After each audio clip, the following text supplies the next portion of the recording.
Ako po si Gilbert, pangalawa po sa magkakapatid na anak po ni Delia.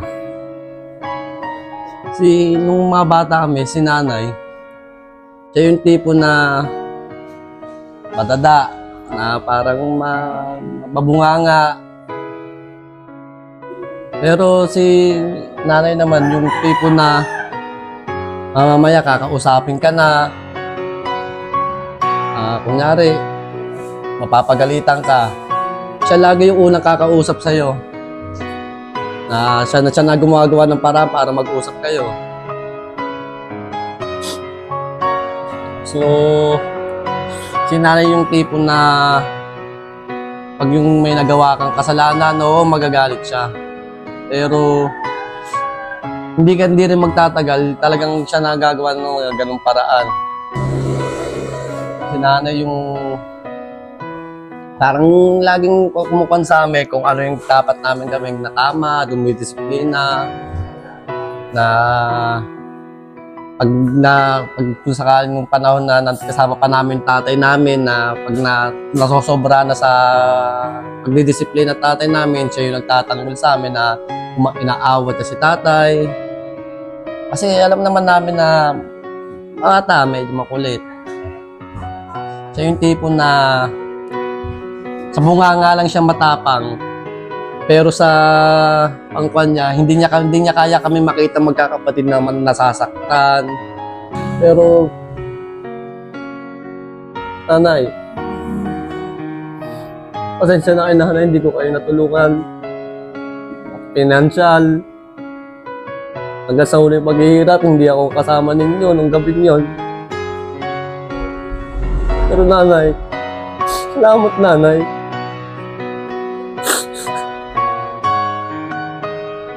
Hindi niya pinaramdam sa akin natin na parang iba ako sa magkakapatid.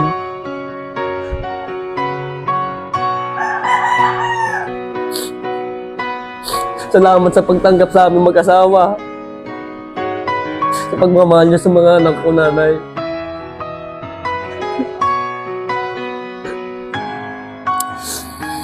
Mahal na mahal kita, nanay. Wala nang tutulog sa akin, nanay. Kung nakalimig ako sa nanay, wala nang nakakampi sa akin.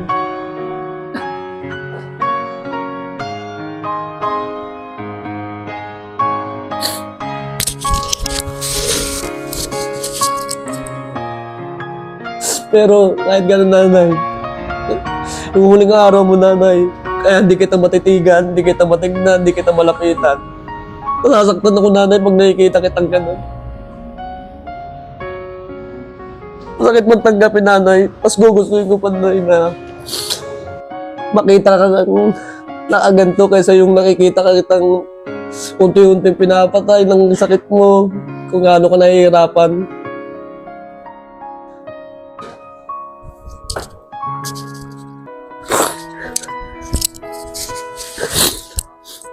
Ngayon, nanay, wala ka nang mararamdaman sakit. Sana gabayan mo pa rin kami. Kami magkakapatid, kami mag-asawa, yung mga apo nyo, nanay. Sana lagi nyo kami gagabayan kagaya ng paggabayan sa amin, nanay. Maraming salamat, nanay.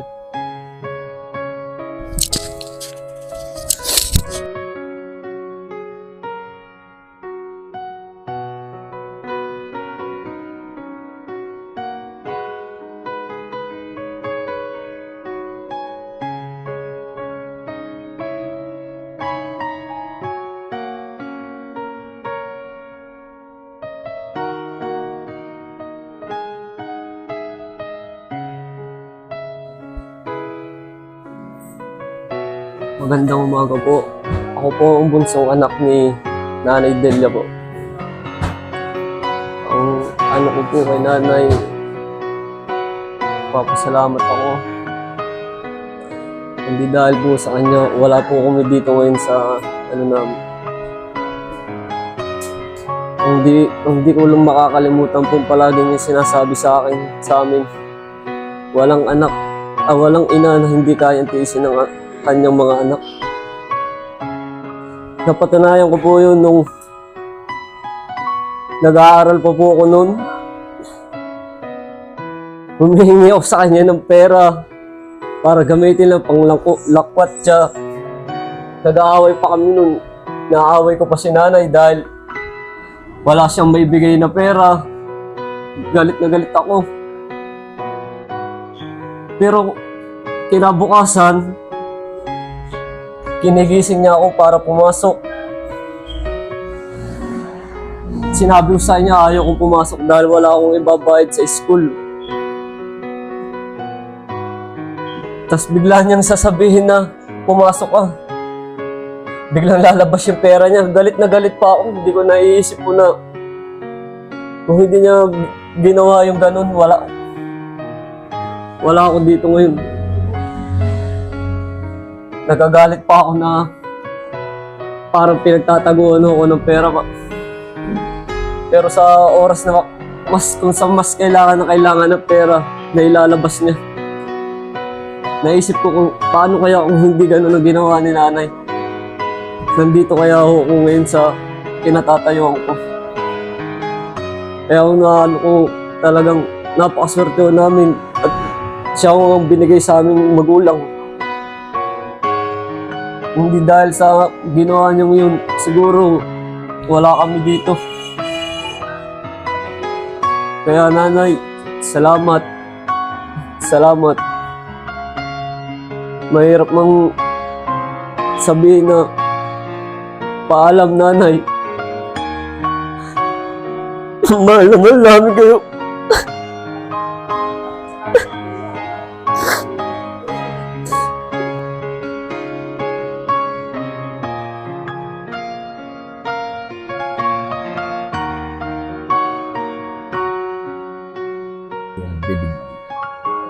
Magandang umaga ho.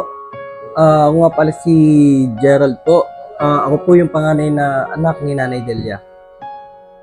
Bali, ito po, maikwento ko lang ho. Ang nanay ko ay siya yung tipo na parang typical na ina na mabunganga, mahigpit. Sabihin na natin mabulahaw. Pero siya yung typical na ina na kahit ganun siya, sobrang mapagmahal siya, lalo na sa aming magkakapatid.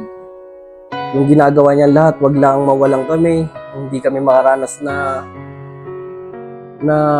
kung anong meron sa iba, ginagawa niya ng paraan. Kahit nung dumating sa time na naghiwalay sila ng tatay ko, hindi sumuko ang nanay ko.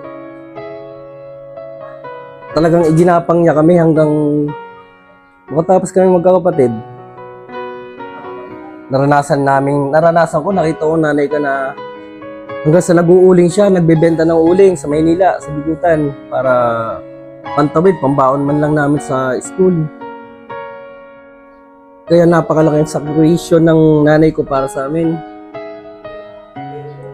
Ayun ang hindi ko makakalimutan, at saka yun yung pinakamalaking pasasalamat ko dahil wala ako ngayon sa posisyon na meron ako ngayon kung wala siya.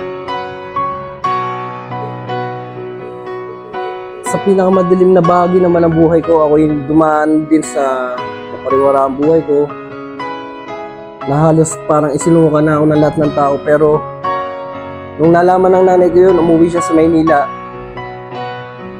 Siya yung kaisa-isang tao na hindi niya ako iniwan. Siya yung babae na iiwan ka na ng lahat pero siya hindi, kahit anong mangyari. Dumating ako sa punto na muntik na akong mawala talaga. Pero siya yung naging dahilan para bumangon ako. Siya rin yung dahilan kung bakit ako nagsikap na makapasok sa pulis. Siya yung naging inspirasyon ko. Kaya napakalaki ng pasasalamat ko sa aking inay, kahit to siya yung typical na ina na mabunganga. Sa amin namang masasayang alaala naman po,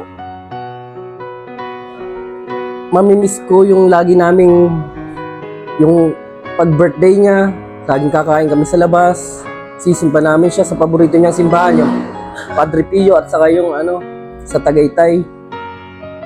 Mamimiss ko rin yung kada Mother's Day. Taon-taon lagi namin siyang ginagala. Dahil kumbaga parang pinakabawi na namin sa lahat na naging sakripisyo niya sa amin. Hanggang sa 2020, na-diagnose siya na meron siyang kidney chronic disease na sa Parañaque doctors na antaning sa kanya hanggang 3 buwan na lang ang buhay niya. Tinanong namin si nanay kung gusto niya magpa-dialysis, talagang nakiusap. Nagmakawa si nanay na mas pipiliin niya para mamatay kaysa magpa-dialysis. Kaya pinagbigyan namin si nanay.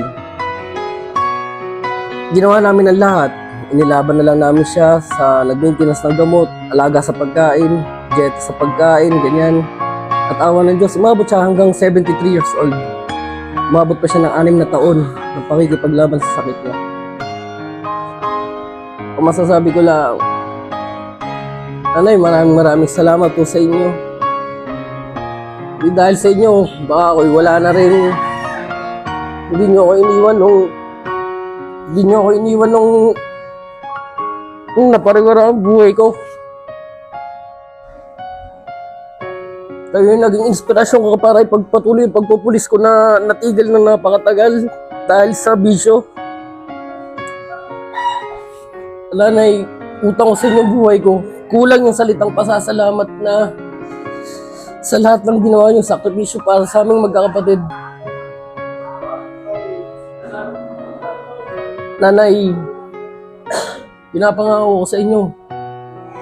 Ako na ang bahala sa mga kapatid ko at saka sa 2 apo nyo. Hindi ko sila pababayaan. Hindi ko kayo mag-alala.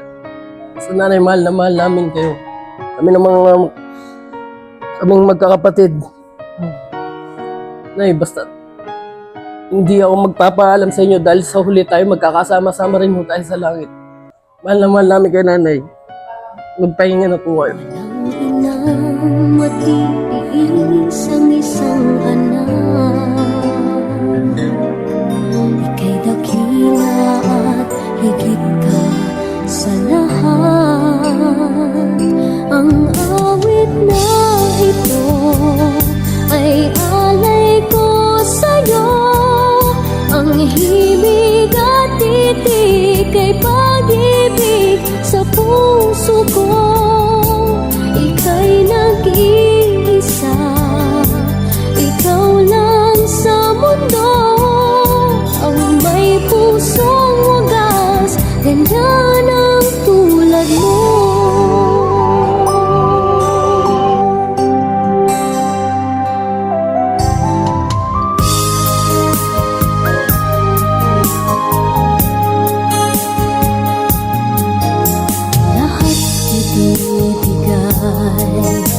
Lahat gagawin mo, ganyang lagi ikaw sa anak mo. Lahat ng buti niya ang laging hangad mo. Patawad ay lagi sa puso mo. Walang inang matitiis ang isang anak. Ika'y dakila at higit ka sa lahat. Ang awit na ito ay alay ko sa'yo. Ang himig at titik ay pag-ibig sa puso ko. Ika'y nag-iisa, ikaw lang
haplos ng ulan, sa haplos ng hangin. Alaala mo ang nakaukit sa pisngi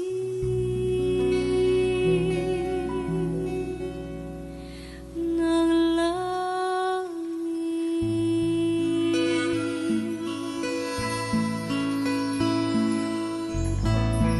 Di marumi ang hangin,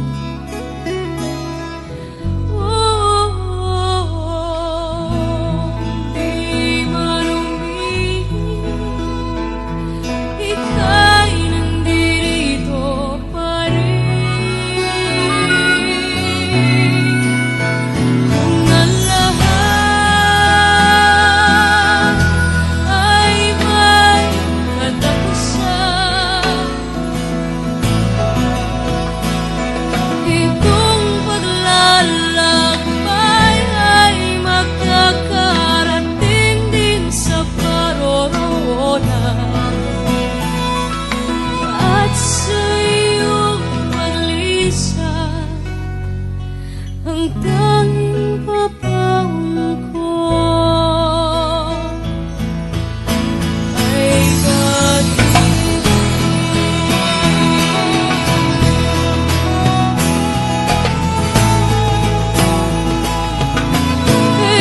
Ay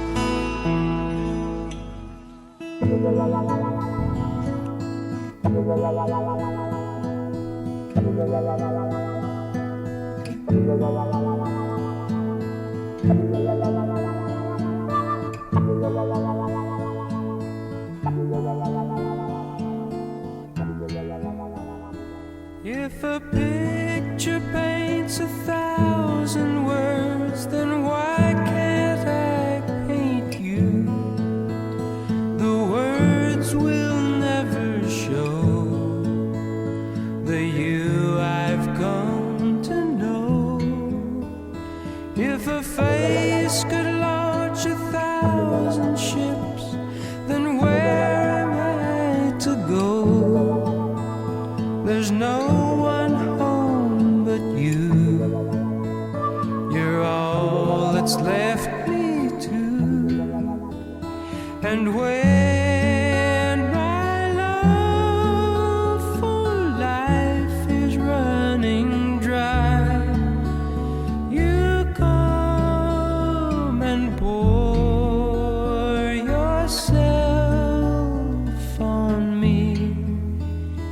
If a man could be two places at one time, I'd be with you tomorrow and today, beside you all the way. If the world should stop with all things spinning slowly down to die, I'd spend the end with you. And when